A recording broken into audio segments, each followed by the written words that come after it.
धुरंधर के श्राप की एक कहानी स्कैरी टाउन हिंदी से ली गई है। चलिए जानते हैं। एक भारी आवाज और इन्हीं शब्दों से इंस्पेक्टर गौरव का भयानक सपना शुरू होता है। आंख खुलते ही उसे महसूस होती है एक अजीब सी ठंड जो रात की खामोशी को चीर रही थी।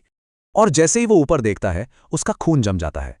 एक डरावनी शक्ल छिपकली की तरह छत से चिपकी हुई थी और पलक झपकते ही वो चीज बिजली की तेजी से कूदकर ठीक उसके सामने आ खड़ी होती है। ये शब्द एक भयानक वादा थे और इसके बाद उसके हाथ गौरव का गला दबाने लगते हैं। गौरव की पत्नी नव्या उसे झकझोर कर जगाती है। उसका पूरा शरीर उस भयानक सपने की वजह से कांप रहा था। परेशान होकर गौरव ये सारी बात अपनी सहकर्मी सब इंस्पेक्टर सुभद्रा को बताता है। सुभद्रा उस आदमी को पहचान लेती है। वो था शंकर, एक खतरनाक अपराधी जिसे लोग धुरंधर कहते थे। ये नाम सुनते ही गौरव को याद आता है वो दिन जब उसका सामना गांव के सबसे खौफनाक आदमी से हुआ था।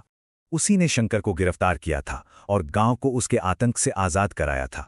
लेकिन थाने में जो हुआ वो बहुत ही भयानक था। शंकर ने जैसे ही पिस्तौल निकाली, एक गोली चली और वो गैंगस्टर वहीं ढेर हो गया। मरते मरते शंकर एक भयानक श्राप दे गया, कब्र से लौटकर बदला लेने का एक खौफनाक वादा। वापस आज की रात में आते हैं।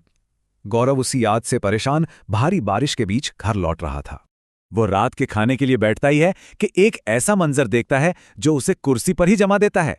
उसके सपनों में आने वाला वो मरा हुआ आदमी धुरंधर उसके डाइनिंग रूम में खड़ा था।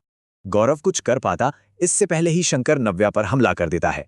उसे बड़ी बेरहमी से जमीन पर पटक देता है। एक दर्दनाक चीख और फिर पूरे घर में मौत का सन्नाटा पसर जाता है। शंकर का भूत अपनी वही कसम दोहराता है कि उसका आतंक तो अब शुरू हुआ है। और बस एक भयानक पल में श्राप सच हो जाता है और इंस्पेक्टर गौरव की दुनिया उजड़ जाती है। लेकिन कहानी यहां खत्म नहीं होती।